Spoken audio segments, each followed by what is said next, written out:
Not just here to talk sports today, also here to celebrate a 25th anniversary I don't even think you know about, Bob. You probably forgot all about. I'm Jim Souhan. This is SOUAHN-UNFILTERED at SOUAHN-UNFILTERED.com. That's Bob Sansevere with the surprised voice. You all know Bob, longtime sports columnist, longtime morning radio personality at KQRS, now doing it the afternoons 2 to 4 at the Ticket 105.1. I'll also be joining Bob on every weekday to tell him just how wrong he is. I'll come on, 3:30? 3:30 every day? Yeah, but if you're going to tell me how wrong I am, you better start at 2 and go 2 to 4. That's a longer show. Yeah. I want to get into some stuff about live music and what I saw this weekend. We want to get into some old Viking talk. We want to get into some Bill Nye, the Science Guy talk. But I got to start here, Bob. I don't know if you remember this. I came to town I think it's 25 years ago next month. I came and took the job at the Star Tribune because, the former guy couldn't handle the Viking beat and had to go across town. Too much. Had to go across town to be a columnist at the St. Paul Pioneer Press. It was too much fucking stress. See, I got it in. I knew it. I knew you'd drop one. I knew you'd drop it. That's all I'm going to go with, though. We'll leave it at that. It's so liberating for a traditional radio guy to go on a podcast and be able to cuss. If I get too liberated, it may carry over. So I'm pulling it back now. That was it. So you covered the Vikings for a long time. 84 is when I started. And I knew you a little bit from the Herschel Walker trade, Yep. dealing with because I was covering the Cowboys end of that. Then basically you took the columnist job over in St. Paul. I came up here to take your place, not replace you. Nobody can replace you. Yeah, okay. But I succeeded you on the Vikings beat, and we've been kind of in the same orbit ever since. Yep. And it's when you had come in at a time just before, was it a year you had one to Jerry Burns? Did you have a year with him? I had 1 year Jerry. No, I had 2 years with Jerry. I covered him in 90 and 91, and then I covered the hiring of Mr. Dennis Green, which was very entertaining for all of us. Yeah, the sheriff. Yes. But getting 2 years wasn't bad, but I've never covered anyone. I'll ask you that, too. I never had so much fun as covering Jerry Burns. Well, I want to get into all kinds of Vikings characters throughout the years. Jerry, for me, it was a tough one because I came in and I was, kind of like him today. I was a smart ass. I was a smart ass, and the team was going downhill. I came up here, and they were 10-6 the year before, won the division title. They traded for Herschel. Mike Lynn thought wrongly, but Mike Lynn thought that was the last piece to building a Super Bowl team. They were incredibly talented. They were kind of also dysfunctional, and I covered the collapse. So I covered Jerry as he kind of lost the locker room and all the guys started sniping at each other and Herschel was a complete non-fit. So I basically covered the bad years with Jerry, which I wish I could have covered the good years because I love the guy. I love the guy now. But when you cover somebody on a daily basis and their job's in jeopardy, it's not going to be a lot of fun. No, and the thing about Jerry that I loved about him is he had the 3 hot buttons. Herschel Walker being one, yes. Quarterback controversy being the other one, and killer instinct. So you always knew if you needed a story, you'd throw one of those at him, and he would just go off. And the best one was that very first, when they made the playoffs in 87, they backed in. Yeah. St. Louis lost, allowing the Vikings to get in. Mm-hmm. And that was and only a few of us were in there. I think Kurt Brown was in there. I was in there. There might have been 1 or 2 other people, maybe somebody from – so there's only audio of it. But at the time, they used the room that was we're sitting at a dining room table. The room wasn't much bigger than a dining room table. Yeah. Yeah, about that size. But he went off, and that's when that's when the whole killer instinct thing started. And I remember the best thing is when he said, "Whoever started this killer instinct?" I said, "I think it was Charles Manson." Yeah, that Manson. And then he just went because he had no idea who Charles Manson was, and he just kept going. And it was everyone hears, and we played a lot on KQ. We've played it on the Ticket. I know you've heard it. You've played it too, I'm sure. The one after they beat the Rams, and he went off about the Schnelker thing. And that was a game they won. But in that little room was even better because he was just going off on people. Would suggest that they backed into the playoffs. I really think that Bob Schnelker was the first instance of fan base blaming everything on the coordinator. And now it happens in every NFL city for every team that doesn't win the Super Bowl, it's the coordinator's fault. It's the coordinator's fault. I think Schnelker started the trend. Jim, I think that's a great point because I don't ever recall, like you're talking about, anyone ever going, it was always the head coach's fault. Always the head coach. But Schnelker definitely But people loved Bernsey, and Bernsey had made his bones as an offensive coordinator. Everybody knew he's a great offensive mind. So when something went wrong, it had to be Schnelker. It wasn't the fact they never had a quarterback they could trust. It was Schnelke. Who, by the way, and I'm sure, have you ever used it, the great trivia question for Viking fans, first player ever to catch a touchdown pass in a Vikings uniform? Bob Schnelker. Yeah. But a lot of people don't know that, and they're amazed to hear it. Yeah, absolutely. That's a good one. Yeah, it's because the other day they lost their Tommy Mason, their first ever draft pick, passed away. I thought he was older than 75. I did too. I thought he was a lot older than that. But Bernsey was terrific. I loved covering him because he was always a character. And there was a time. I don't know if we talked about this on the ticket, but I think I had mentioned it when they went to Hawaii. I don't remember this one. This is an owners meeting. I used to go to the owners meetings. They go to Hawaii. Bernsey had a friend, and you may have seen him the last couple of years. He was there every year. He was a guy from Hawaii. He was an Hawaiian. Okay. Bernsey and he became friends. Yeah. He was on the other side of the island in Maui. That drive there and back, especially back, it was about a 2-hour drive. It seemed like it lasted 24 days because Bernsey liked to imbibe, and Bernsey, much like Tommy Kramer, one beer and they're on their ass. So he was the whole time. I know. He's cursing me out the whole time that we're going around these hairpin turns. Go faster. He's just going on and on and on. Fucking Sansevere. Fucking, what the fuck are you doing, Sansevere? Take a fucking left here, Sansevere. Because he invited me there. So, this is nice. And then, Mike Lynn was there. Mike Lynn actually grabbed my arm and said, "You drive. I'm giving you the keys. Do not, under any circumstances, let Bernsey drive." Because he did not. He knew what Bernsey on those hairpin turns in Maui. Oh, you all would have what died. It would have been like. Yeah, no question. We probably would have been either in the Pacific or we would have driven into the volcano. You are bringing back so many memories. The big picture memory you're bringing back is, the NFL now is this multi-billion-dollar, 800-pound gorilla that does whatever the hell it wants to do and has the glorious, huge press conference and tries to control every aspect of American life if it can. You and I covered the NFL when it was Bernsey, the head coach of a successful NFL team. Bernsey coming down to the smelly little room in the basement, sitting there and answering questions with us like he's like Uncle Fred from next door. And that was a time, too. Now, when you came, did they have the security at the door to go back, to go back into the offices? Had they? No, I just wandered around. I think that's exactly right. I think they did it when Hedrick came in, but you just walk in. He could be on a phone talking about the Herschel Walker deal, and if Lynn was okay, if he didn't care, he'd wave in. If not, he'd just wave you away. He'd just wave you away. And then he'd love talking to the media. He would light up one of his cools, and you could just BS with him. And I really liked Mike Lynn. I know that he was controversial and he pissed a lot of people off. Fun though. You could talk to the guy. Yeah. And some of the best stuff. I flew on the flight. Early on, you could fly with him, and I realized I want the frequent flyer miles. But he was unbelievable on a plane, on the team plane. I never had that experience. Okay, well, he called over one of the flight attendants and have her. First of all, he said, "Hey, boy," because he always called, "Hey, boy. You ever have a suit this? You'll never have a suit this expensive." then he picks it up. He picks up his leg and he notices some strings. Calls the flight attendant over and says, "Go get a scissor." He had her clip these strings on his. Oh my Lord! That was his pant leg. But that's the type of guy he was, and he never thought anything was wrong with it. And I went down to do a story on him for the Pioneer Press at the time. His house in Holly Springs. Mm-hmm. Had you ever seen it in Mississippi? No. It was this old mansion. He had told the story that his wife Georgia, as a kid, it's almost like in It's a Wonderful Life, where the girl that married Jimmy Stewart or George Bailey, she always wanted that house. Georgia always wanted that house as a kid, and Mike got it for her because it was. I mean, I think she grew up. I don't know about poor, but she was not one of the wealthier families, and it was a big deal to him to give her the house she wanted and renovate it. And it was interesting, but people that worked for the Vikings who stayed there, they all swear it was haunted. I wouldn't doubt it. These old, if you believe in that, these antebellum mansions from the 1800s or the 1700s, there's got to be a lot of old spirits wandering around there. So we took a trip to New Orleans, which is a city we just love.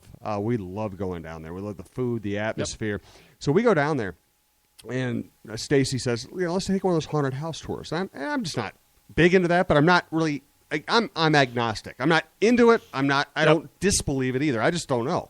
So we take the tour, and they show us all these places, and they take us to this one just beautiful house right near the French Quarter, just gorgeous. It's got to be millions of dollars, right? And they say, okay, there was the master of this house tortured his slaves. He had a room where he tortured his slaves and raped the women and beat the men and tied up the men. And we're sitting there thinking, of course, that's very credible. If anybody's read about slavery in American history. Then they tell us this house is now owned by Nick Cage. Nick Cage became like the 8th straight owner to not be able to spend more than one night in it. Bought it, stayed one night, never came back. And, then you start Googling around, see if there's any truth to that. Seems to be true. And there's every time you walk by it, and we go to New Orleans once, twice a year, there's always a for sale sign on the sucker. Well, okay, where's all these ghost chasers and all the evidence something's going on? No one has spent the night in there and had footage of something? What were they saying happened? Did they tell you? They're saying that things. And also the woman who lived there, not in the old days, not recently, was so driven crazy about the screaming and everything, she leaped to her death in the courtyard. That's another spirit for him. Yeah. So there's something going on. I don't know. But you know what? Even if you don't believe it, it's great storytelling. It is terrific. And we have Ruth Lorden on Fridays, and she channels Vince Lombardi, and she's brought Jim Thorpe through. She brought Johnny Unitas through the day or 2 days before the AFC Championship game. And, well, it's not hard to predict, but he predicted that the Patriots would cheat to win.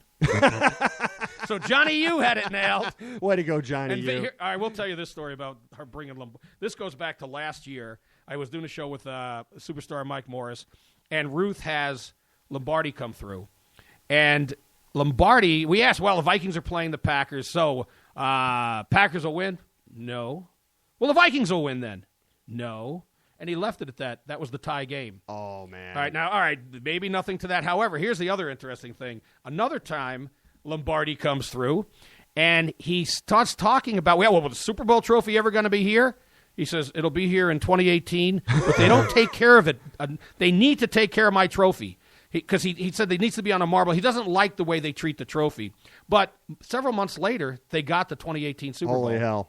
Now, the other thing this is just a couple of weeks ago, because all right, whatever you believe, whatever you don't believe this. I have a great time when Lombardi comes through or whatever happens there, because we asked him about the Seattle Seahawks winning the Super Bowl again. He goes, he's not pulling for him because they have not taken care of my trophy. They don't think it's not dusted enough. It's, they don't, it doesn't mind where it is, but they don't clean it. He wants his trophy to be spick and span. So anyway, it's great fun. And she actually on Friday, she's on at 3:15 and precedes you. So I'm going to have her next Friday bring through the cavalcade of Super Bowl winning coaches who are no longer with us. That's awesome. We'll get Lombardi. We'll get Tom Landry came with them when I interviewed him, because the Pioneer Press, they loved the idea, so I did a column interviewing Lombardi. But Landry was there right next to him when he did it, when they played the Cowboys. We'll have him. We'll have Chuck Noll. We'll have Bill Walsh. We'll get them all coming through to give their – we're going to have the Hall of Fame – we'll make that the only Hall of Fame coaches who've won. I don't care what Don McCafferty thinks. I just want to know what the Hall of Fame winning coaches, who their picks are, and we'll have Ruth bring them through on us. That, believe it or not, it's actually – some of the stuff that these ghosts have come through with. Oh, one last thing I'll mention. I don't want to drivel or drone on about it, but every time, and she had him come through a few times, Jim Thorpe doesn't like the way my hair is. He doesn't like my hair. He'd hate mine then. He hates it. That's awesome. He had a big shock of hair. That's Bob Sansevere. I'm Jim Souhan. We are at the Alive and Social Studios. We now have studios up in the upstairs where they have it's a classic Minnesota house is like 50 degrees on the main floor, 120 degrees in the upstairs where the heat rises. We should get Bill Belichick's theory on how the heat rises. I think he'd give us some very scientific breakdowns. A couple of things. We now have a living room, so we will end up having some living room sessions with live music in this house where you can either listen to it by podcast, we'll probably video stream it. We're going to get all kinds of stuff going that way. Before we get back to football, Bobby, just because this is so timely, Yep. I love live music. My daughter works at First Avenue. Oh. I don't think people who don't travel much realize how great a music scene Twin Cities have, how many great bars and restaurants there are.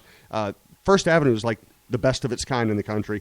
XL Energy Center is as good a place to see a concert as any place in the country. If you want to go to an arena, there's Minnesota Music Cafe. There's just great places everywhere. Well, I'm old and boring, and I'm on a schedule, so I don't get out to see live music as much as I should. But, I had GB Brian Layton on my podcast a couple weeks ago, right before was it last Wednesday? 2 Wednesdays ago? Whatever it was, at Kieran's. And first of all, let me thank my sponsors, Kieran's, The Local. Had dinner at The Local last night. It was great. And O'Gara's, Chris and Danny over at O'Gara's. But, so, had Brian on the podcast, and he played a few songs. He sounded great. Just sounded great. So I go to see him on Friday night at Bunkers. And when I first moved to town to replace you, I used to go to Bunkers all the time, especially before my family got to town. Just a great music venue, cool acts. So I go to Bunkers. It was like it was 20 years ago. Packed house, GB Layton on stage, people dancing, people going crazy. Had a great time. So last night, Stacy had some high school friends in town, and she was like, where can we go on a Saturday night to have fun? And we just didn't want to sit in a bar. And I looked at Bunkers' schedule, and they had a Prince cover band playing. Chase and the Ovation, I think they're called. So we're sitting there watching them. They're a lot of fun. People are going crazy. Best people watching maybe of my life. I swear to God, you had everything from 25-year-olds with short, skirts up to their navels to 96-year-old grandpas. There are people who looked older than Sid walking around in like hats you would buy in the 1940s. Is that possible? Absolutely. Well, no, it's not possible. That was definitely hyperbole. There's no such possible thing as somebody older than Sid. But you had grandpas walking around who must have watched Prince back when he was starting out. And people are going crazy. And then the dude who looks like Prince in the band looks out in the audience. He goes, oh, my God, that's Jelly Bean Johnson. Jelly Bean Johnson is the guy who played drums in The Time with Morris Day, who's also an incredible guitarist who has played with Janet Jackson, became a session musician because he's such a great guitarist.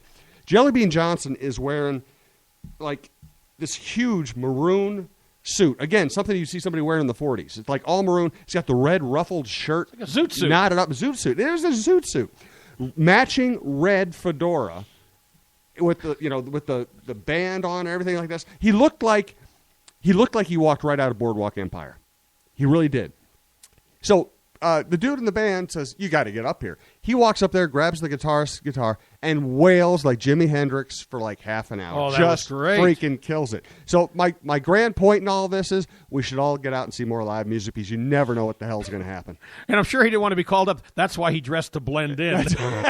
That's exactly right. Jesus. And some people, he looked great. Some people could pull that off. If you and I dressed like that, people God. it would be a comedy act. Yeah.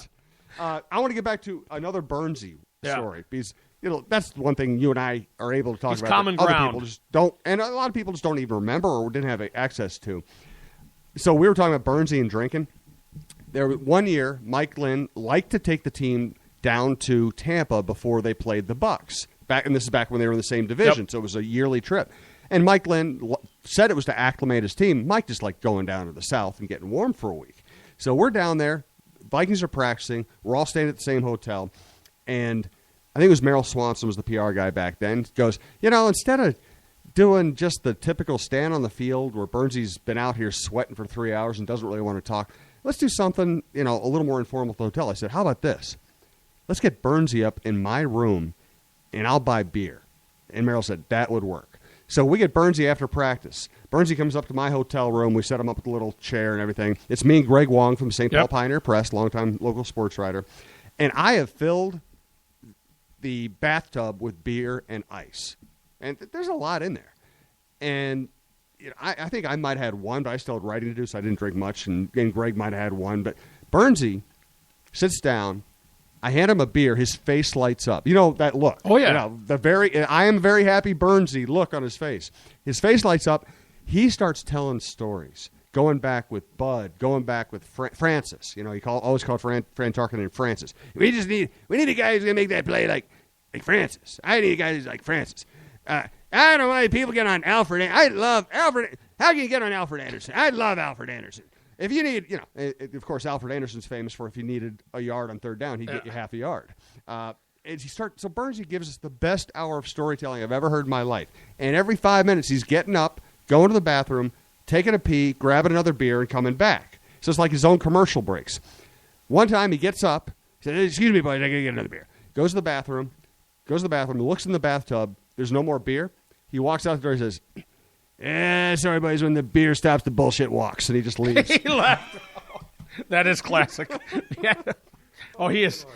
He is a character. And I tried actually calling him before the Packers played in the championship game because he is. Well, a lot of people don't know he's played coached in 6 Super Bowls, right, and won the first 2. He was the right. Everyone thinks he was the offense. He was a DB coach for the Packers, right. And everyone thinks it was an offensive coach, but he started out in the NFL as a DB coach with Lombardi, and for the longest time he had the record for most appearances by a coach in the Super Bowl. Right.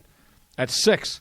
And I just wanted to talk to him about it. Actually, no, it was before the game in Green Bay about the Ice Bowl and about just how cold it was. But I just couldn't hook up with him. He's been dealing with some health issues lately, and so I don't know. For all I know, he might be down in Florida, which he does now, and I don't know. He may still go to Jamaica. And by the way, maybe when you were mentioning about some of the stories with Bernsey, probably one of the great stories I ever heard from a Viking was, do you remember Alan Rice? Did you cover Alan? Yes. Okay, he came in with Alfred Anderson the same year, explaining why the team was so bad. And he goes, "It's the devil." I said, "Come again?" "The devil has infiltrated this team." And he was dead serious. The devil was the reason because they did things that were wrong. They weren't all righteous. And the devil looks for the opening. He comes right in. Wow. That was an incredible story. Now, was he accusing you of being the devil? No. He didn't say I was the devil. It was the devil. Wow. The devil got to the team. I always, maybe I'm crazy, I always think when athletes reference either God or, in this case, the devil, I don't think they realize how busy these people are. God's busy, man. He ain't got time for football. Well, and God, too. I mean, when you got the guys Russell Wilson, thank God, after they advanced and that win by them and collapsed by the Packers. So why did he pick them? Why does he like the Seahawks better than the Packers? Packers been around a lot I think it's longer. the way Marshawn Lynch grabs his junk that really does it for That could God. be what it is. I think that's the key. How about that, by the way? $20,000 fine for grabbing his crotch, $50,000 fine for not talking to the media. So in other words, in the league's way of thinking, it's 2.5 times more obscene to not talk to the media than to grab your package. I think what he should do is grab his crotch and then talk about it, and he'd save money. Perfect. Yeah. That's right. In fact, I think he comes out ahead. So in my weird math brain, I think that they have to write him a profitable. check. Absolutely. That's very possible. I just want to keep going down this road because when you see teams from the perspective we see them, you just end up getting to know all these characters. Who are your other favorite all-time Viking characters? Well, John Randall was a great character to deal with. And the best line he ever gave me is when I asked him if he could be any superhero, any cartoon character. He had whatever he wanted to be. He picked Inspector Gadget because he said, I could just stand on the line and reach for the quarterback and sack him. I never have to leave the line, which I thought was a great line. He was certainly a character, and I really liked. They were never great quotes, but they were great guys to talk to, and to this day they are. Because you recall that they shut down Gary Zimmerman and Randall McDaniel were great guys, and Kirk Loudermilk. They just didn't, for whatever reason. I think Zimmerman started it. He was not comfortable talking to the media. Now he's pretty damn. He's great now. He's out, and I call him occasionally. He's out in Oregon. Though I love the offensive lineman. Dave Huffman also was a great guy. Dave was a good friend of mine. Yeah. When he had played and afterward, and it's somebody had posted something several months ago about how long it's been since I didn't realize it's been that long since he passed away. Yeah, it's been a while. Yeah. And I got to know Dave. I got to know his wife and his kids, and we used to hang out after the career ended. And that was a rough one. That was a rough one to see him go through that. But though, most of the linemen, the only lineman that was an absolute dick was Brian Habib. He was the worst. Yeah. And you know what? I remember the first time I ever talked to him, he was fine. And then, I think it was almost like he thought, okay, well, that didn't really do me any good. I'm not going to do this anymore. And he was a complete ass. And you know what? I don't even mind people who don't talk. I mean, I don't care. That's your prerogative. Because you can't really force somebody to talk. Then they'll just be boring anyway, or offer one-word answers or something like that. But it's the guys who like want to screw with you when you're dealing with other people who actually you get along with. Those are the guys I don't like. That was my first introduction to Chris Carter. I wrote a column about Chris Carter. This is toward the end, and mentioning that he's the only guy who could bring any value, the only guy worthy of a first or second round pick. Well, he didn't read it. Somebody went to him and said, I'm telling the Vikings to trade Carter. Right. So he and I are arguing about this, and I finally got through to him. So Anthony Carter, I'm talking about, not Chris Carter. I'm sorry, okay. Anthony Carter. Anthony Carter was the only one that had value to the team. Chris Carter had just come over from Philly after the great quote by Buddy Ryan that all he does is catch touchdowns. Yes. And it was only a matter of weeks that he had been there. So Anthony Carter and he finally understands. He starts to walk away, and as he's walking away, Chris Carter shoves Anthony Carter back into me, and then Anthony Carter and I were finally united. We start screaming at Chris Carter, for being an ass. And by the way, you may have had a different experience.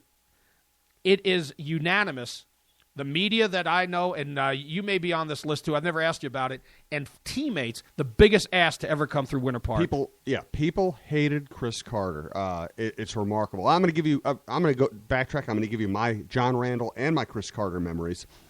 John Randall, I think it was my first summer camp. So it was like the summer camp post-draft before they go down to Mankato. And back then, Mankato was like a 7-week ordeal. And there's this short guy running around and just pissing off all of the Viking offensive linemen. Because this is a veteran, quality offensive line. It's Randall McDaniel, Zimmerman, Loudermilk, all these guys. Stussy there yet? No. Tim Irwin was the big right tackle, right? Great offensive line. And here's this guy, looks like he's about 6 foot tall, 230 pounds or something, who's just kicking their ass in this summer practice. He's an undrafted free agent from some little school in Texas. And I'm watching him. I'm like going over the Viking personnel people and saying, who the hell is this guy?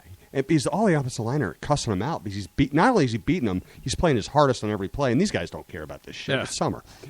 And, that's John Randall. Where's he from? Texas A&I. I said, I used to live in Texas. I've never heard of Texas A&I. What is it? Oh, it's this little school. It ends up being John Randall. And he's just turns into this monster, has this monster career. And back then, I would call him in the offseason and talk to him. I said, John, I called him one day. John, what are you doing today? He said, I was in the backyard. I said, what are you doing? He said, I was practicing getting off on snaps. I said, what? Practicing getting off on snaps. I said, how do you do that alone in your backyard during the summer? He says, I just have my wife line up like a center, and as soon as she moves the ball, I take off.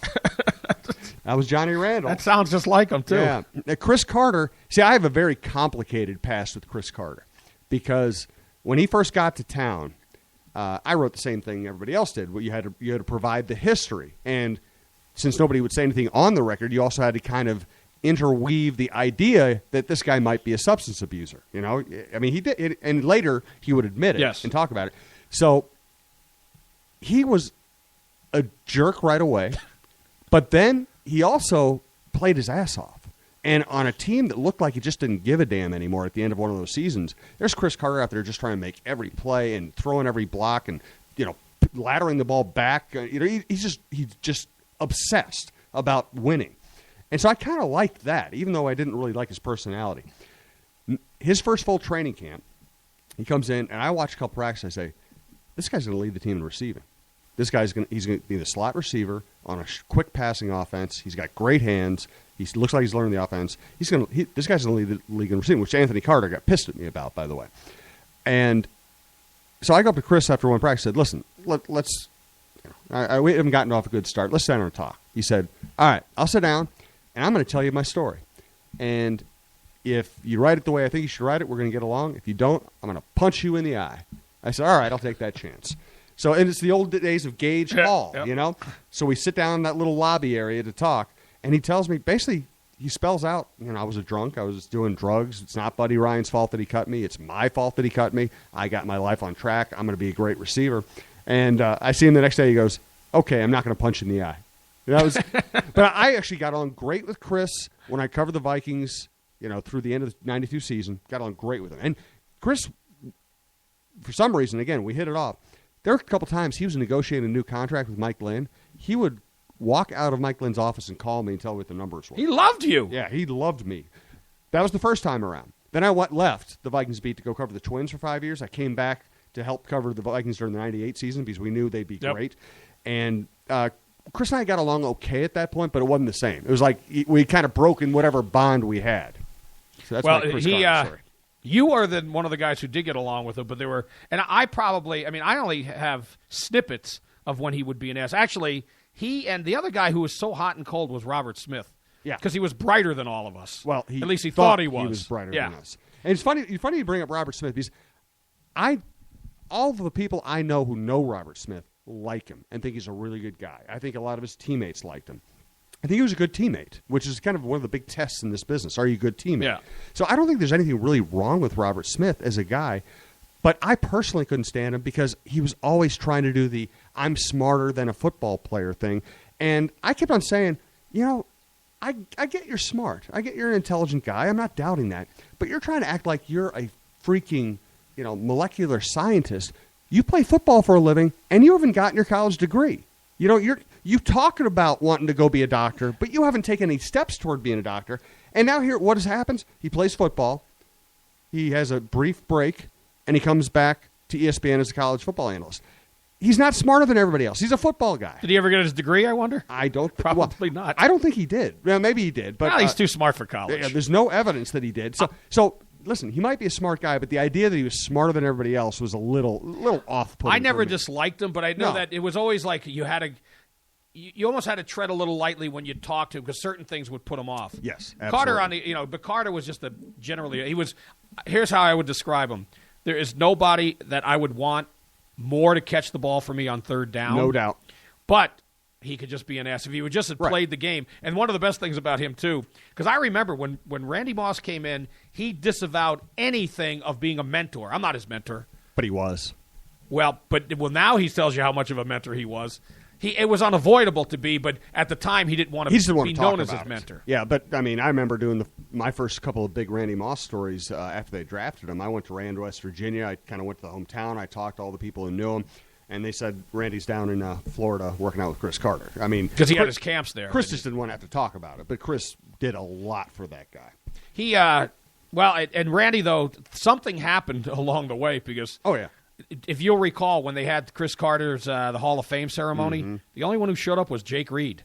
Yeah. Of all the teammates he had over the years, not a one other than Jake Reed came in to be part of that. Well, and that's one of the fascinating things about this business, especially our perspective on this business, is so many of the greats are great because they are obsessive. And obsessives aren't necessarily good people, and they aren't necessarily balanced people.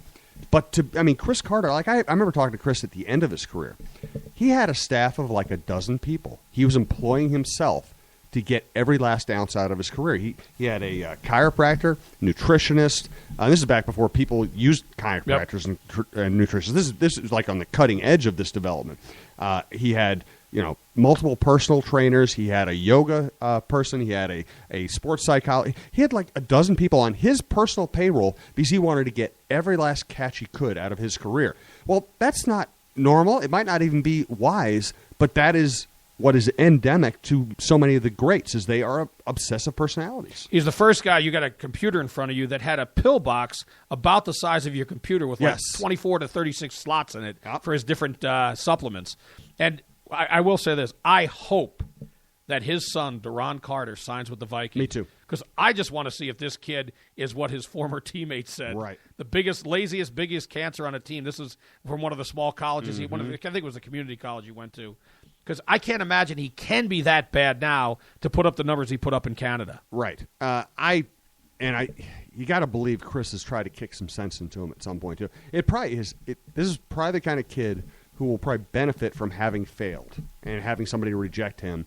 Tell you what, he's got talent, and as we saw at the end of the year, you give Teddy a little bit of a talent receiver, he can do some things. Now, I will say about Chris, I interviewed him after he got in the Hall of Fame, and he was terrific to talk to. The one thing that a lot of people, the Vikings, can't forgive about Chris Carter is what he did to Bill Brown. Bill Brown was slotted to go into the Ring of Honor, and Chris went to Red McCombs. Bill Brown was really nobody to Red McCombs because he doesn't have the history. Right. So Chris wanted to go in the year Bill was supposed to go in, so Red bumped him. Yeah. Well, in that year, in that interim, Bill's wife had been very sick. She passed away. Yeah. It would have been nice if that had happened, so Bill could have enjoyed it with his wife and his, his family. Rich Gannon's his son-in-law. Right. And but that was just Chris not thinking of anyone else. Right. Only himself. That's a great point. You just kind of brought up two thoughts. I have disjointed thinking, which is perfect for a podcast. I end up going on these weird tangents. First of all, the band I was talking about last night, I think Chasing Ovation at Bunkers. Yep. You got the guy who looks like Prince, with like the straightened hair and the bandana on his head, doing all the dance moves, and some hot blonde chick dancing around behind him, and the funky looks like he might sleep on the street. He sounded like him. He was good. Really? Yeah, he was good. And you got the bass player with the huge afro. It looked like a Prince cover, the way a Prince cover band should look. And then you look backstage left. I swear to God, there was a guy who looked like Matt Burke's unathletic little brother. He had like the old Burke haircut, kind of the big chunky offensive lineman body. Looked like he kind of a waddler if he walked. And he's back there banging on, like doing some kind of electronic percussion stuff. It was awesome. It was like if Prince and Matt Burke were in the same band. That's what it looked like. The guy was making kind of this. The guy was making this weird, like intense musician face. Kind of looked like a drunk guy having an orgasm, and he's banging on things. And I looked back and I told a couple people, I said, and he's wearing like a button-up shirt, to a button-down, like go-to-office shirt. Yeah.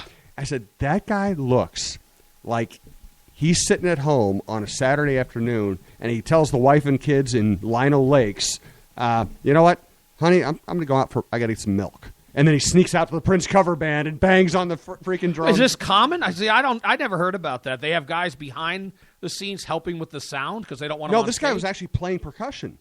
Oh, he was not behind. No, he was backstage left. He was playing. Oh, you could see him. Okay, I thought he was backstage. No, but that's the thing is you have all these people who look like Prince or Morris Day, and then he was there. You got like Mr. Suburban button-up shirt with the funny face playing the drums. It was awesome.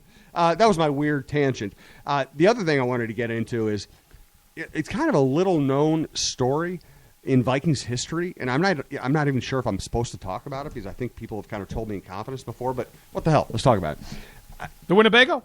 No, we won't get into the Winnebago. Even the podcast can't really contain the kind of stories you have to tell about the Winnebago, so we won't go into that one. Although, sounded like a good time. Jerry Burns is beloved by the organization. This is the early 90s. Yeah. He's been winning. He came this close to getting to a Super Bowl. And he and Mike Lynn have this vibe, and it looks like it's all going to go on for a long time. Well, then, the Herschel trade kind of blows up Lynn's credibility, and then he ends up selling out to the other ownership group and getting out of town, and then Jerry doesn't have a support base, so Roger Hendrickson go hire his own guy, and he brings in Denny Green. What's fascinating about that is that Jerry had kind of set it up that his successor, whenever he thought when he was done, his successor was going to be Tom Moore, who later went on to fame, a Rochester native, great, former Dungy's coach at the University of Minnesota, later went on to fame as Peyton Manning's offensive coordinator, and now is kind of a quarterback and offensive consultant around the league. That would have been the line of succession had Mike Lynn and Jerry Burns had their way. I'll tell you what, that would have been, those news conferences would have taken a while. That's true. Because Tom had a little stuttering issue. Tom did have a little stuttering issue. Great guy and brilliant offensive coach. And Burnsy had some great guys on his staff, too. Did. I mean, he put together a hell of a staff over the years. And John Michael. I love John Michaels. And, Randall McDaniel, those guys just swore by John Michaels. He was a great offensive line coach. Well, Pete Carroll, he brought Carroll back. He brought Trestman back. Yep. They had a lot He of had good people. Monty Kiffin was with him as his D coordinator for a while. And I always tell people, one of the reasons Denny Green was able to win right away, despite the hangover of the Herschel Walker trade and not really having a quarterback and not knowing that Rich Gannon was as good as he was going to be. One of the reasons Denny was able to win in his early years was because of the coaching staff. He had Monty Kiffin, who maybe should be in the Hall of Fame as a coordinator, as a linebackers coach. I think he actually was like maybe even half a linebackers coach. He was. He shared it with someone. It was Olivedati. I think he had him. Yeah, I think Monty Kiffin coached outside linebackers. Yeah. You know, it was like 4 guys. He had Mark Trestman, who's a really, I know he didn't go well from Chicago, but he's a great quarterback. He's a great offensive mind. He's a great offensive mind. He had Ty Willingham, who would later be the Notre Dame and Stanford coach, as a running back coach. He had John Michaels. They kept smart enough to keep on staff. Oh, no, I take it back. John Tierlink. They brought in John Tierlink. I hated to see Michaels go, but John Tierlink ended up winning a Super Bowl as an offensive line coach with the Colts. Who else did they have? Oh, I'm sorry. I did screw that up. John Michaels stayed as offensive coach. For a year. Maybe. Tierlink was the defensive line coach. I screwed that one up. He had Jack Burns as his offensive coordinator. And that was the exception to the rule. Jack was not a very good coach. Denny brought Jack Burns in to steal all the ideas because he had been on Joe Gibbs' staff. So he basically drained him of ideas and fired him a year later because he really didn't want Jack himself. Defensive backs coach Willie Shaw, who would go on later to be a very prominent coach. And I'm probably forgetting about somebody, but it was an incredible staff. And Tony Dungy was his defensive coordinator. This is the first sign to me that Denny and I didn't get along, and there were a number of reasons, and one of them was I was one of the first to criticize him for what he did to both John Michaels and Tom Baddock. Right. Took him to the Senior Bowl and fired him there. Yeah. Basically drained the information they can get to have him scout and then fires him and sends him back. That, to me, was just a low thing to do. Now, it's business, but it just wasn't the way to treat. Right. Especially in the case of now, Baddock had been with the team since '84 when Les Steckel brought him in. But to treat John Michaels, a guy who came in with Bud Grant like that, was just – and every one of the guys who played for him, to a man, they said he was tough and he was, he was hard-nosed, but they all loved him. They loved him. Absolutely. Oh, the other guy we're forgetting about is God, why am I blanking on his name? Brian Billick was like Billick was like a quality control. Yeah, that's what his job was. He basically made copies for guys. This is a guy who would win a Super Bowl as a coach later. It was just like a guy on that staff. And he replaced Burns when he was let go. Right. Absolutely. It's amazing. I thought Denny, I thought he was an asshole, but I also thought he was a really good coach when he was willing to listen to other people. Once he tried to do things himself, that's when you end up having Demetrius Underwood drafted, and that's when you have stupid decisions being made on the field. Well, the thing about Denny, and I've always said it, I thought he was a very good regular season coach, but something happened in the playoffs where I don't know if I think it's more than just getting out coached. I think he overthought it, or he did something. He was not a good manager in a playoff game. In a real basic human way, and so often we think about football and other sports as like these great chess matches and strategical battles. There's personality always matters too. And I thought Denny got so excited at the idea that he was going to be this landmark figure who's going to be like the first black coach to win a Super Bowl, who had all these historical ideas. I remember some road trip. I can't remember what city he was in. Denny held some kind of and this is after he turned to religion, which I don't think he's very religious when he got to town. He eventually became religious. He gave some kind of a sermon to like a bunch of Vikings fans in like a hotel lobby, and I was standing there watching it. And he was so into what that sermon should sound like, and the inflections and the volume, and sounding like a preacher on TV, that sometimes he'd get to a sentence and not know what he's going to say and have to make shit up as he went along. I feel like that's who he was in big games and as an NFL coach. He wanted to sound like an NFL coach. He wanted to look like an NFL coach. He wanted to have the attitude of an NFL coach, and he just couldn't think straight because he was so pumped up about it. The guys are cool on the sideline are the guys you want in those situations. Yeah. Well, he had who was his DB coach? The guy all of his players. Oh, Richard Solomon. Yes, Solomon. Richard Solomon's nickname, the Procurer. And I think we all know what that means. Yes, we do. But Solomon. Now, I've heard from some people say yes, and others said no. The 41-0 loss. Mm-hmm. I've been told, and then I've been told by others, no, it didn't happen, and some, yes, it did. He scrapped their defensive game plan. I heard that. I've heard that it did happen. And that's what I heard too, but others said it didn't. And I don't know that they'd be protecting him. Not a good time to do that. But Chuck Foreman, who I did pregame stuff before the Viking games with, he's talked about how, and this would involve Jerry Burns and Bud, they would have great regular seasons. They get to the Super Bowl, and he said there were some of he played in 3 of them where they just changed what they did in the regular season, and there was no reason to. Yeah. They just scrapped it because maybe they overthought it. Maybe they were looking, and I think the one team that really had them a little twisted up was the Steelers. Yeah. that's a team that they just maybe didn't think they could figure out. Because even with somebody, and I don't remember who Chuck said it was, talking about how they've got the best defensive tackle in football. Meanwhile, Alan Page is on their team. Right. Yeah, that's interesting. I mean, you had the two of the best defensive tackles in football were playing in that game. Right. But Alan Page was as good as they got. He was great. Yeah. Did they have the 2-week break before the Super Bowl back when the Vikings were playing Super Bowls? They did, and that was another complaint. They never worked out that week off. That's what I wonder, because I think I hate using the 2-week break too much before a game because it sounds like an excuse. But I think the 2-week break really separates a lot of coaches. I think some coaches know exactly how to use that time, get the proper amount of rest without letting people get rusty, to put in a game plan that's smart but not too overboard, not overloading their players. I think there's a real fine line there. I think that's kind of the essence of big game coaching. And that's what happened. And actually, we had Fran Tarkenton on the 2013 football season on 105 The Ticket, and he complained about that they would basically have that week off, and there was no preparation. Right. And at the time the Vikings were going to the Super Bowls, the week leading up, which we're about to enter, was nothing like it is now then. It was a lot more relaxed, but still, you're in that city. You're not getting – that's when you're putting your stuff in, your offense and your defense, and he just felt that they never took advantage of that extra week. No, because exactly. Bud gave – and again, I think the world of Bud. I will say my quick Bud story I still laugh about it. This is at the time, the year Bud came back, 1985, was the first year the NFL made mandatory open locker rooms, that you had to give access to the media. He didn't. So Kurt Brown and I talked about it. I think Kurt, and I was in agreement with him. We contacted the league, and they got the Bud, and Bud said, yeah, the league said we have to open the locker room, but assistant coaches aren't available anymore. I said, why? Why can't we talk to them? And he just sat back, smiled, and said, you can't hold all the cards.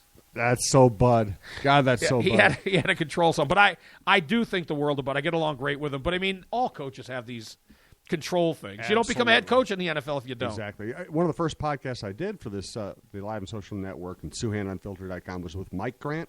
He told the best Bud stories I've ever heard in my life, including the fact that Bud, like after high school or whatever, had no interest in doing anything other than going to the woods and living off the land. His father basically had to talk him into having a life that started out as, in football and in coaching, and got him rolling to the point where he's a Hall of Fame coach.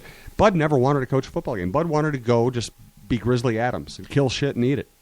The only team in the NFL that he might have been able to coach out other than here would have been Green Bay. Right. Because there's no place else that he could have just left and went to and went and hunted the way he does. Maybe Michigan.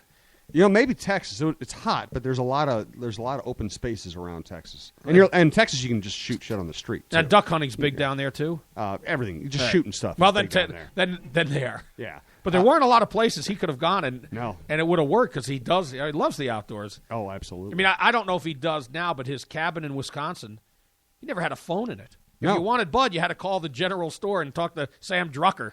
Mike was telling me too that like every year now for the last few years, Bud will call.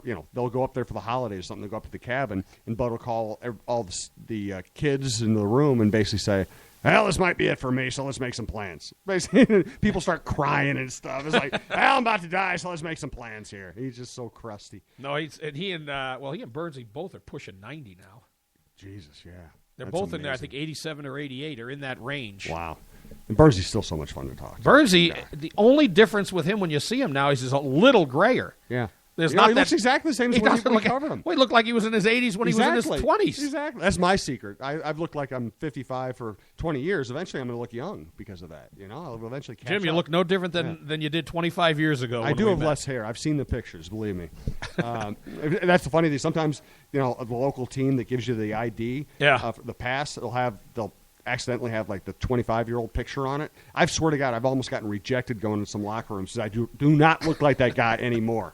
Oh, man. Usually at the end of these things, I do like people's favorite TV shows, movies, songs, all that kind of stuff. We're kind of short on time, so I'm going to push you and ask you to come back some future date, and I'll do all that Anytime. stuff. And we also didn't get to Bill Nye the Science Guy. ripping on Bill Belichick, which is like my favorite story of all time. I will, later this week, be on the phone from Arizona covering the Super Bowl. Back, maybe Sean Bernard or somebody will run things from the studio, and I'll talk about Bill Nye and the Super Bowl and what it's like down in Arizona. Any final thoughts, Bob? The only final thoughts I would have is Casablanca or It's a Wonderful Life. I always loved Cheers, and the songs I like. I did not have I'll be very quick about this. Did not have a radio that worked when I was in high school, but I grew up in New Jersey. I was like 10 or 11, $1 Million movie, 5 days in a row. They would play the same movie. I hated it on Monday night. I said, I don't want to watch it. I got hooked on the Jolson story. My musical tastes run to the 20s, musical comedies of the 20s. That's awesome. This is the Alive and Social Network. This is Souhan Unfiltered. You can find all the podcasts, G.B. Layton, Mike Grant, Paul Molitor, Terry Ryan, all kinds of stuff, and Bob Sansevere at SOUAHN-UNFILTERED.com. I'll be on with Bob weekday afternoons at 3:30. His show is 2 to 4 every afternoon on 105.1 The Ticket. You can follow me at SouhanStrib on Twitter. Bob, what's your Twitter handle? At Bob Sansevere. At Bob Sansevere, yep. Right, that's simple. Thank you to my sponsors, The Local, Kieran's, O'Gara's. Thank you to the Live and Social Network. We got all kinds of music and sports talk coming on this network. Thanks to Evan Davis for running the board. And we'll be doing this again soon. Thanks for listening.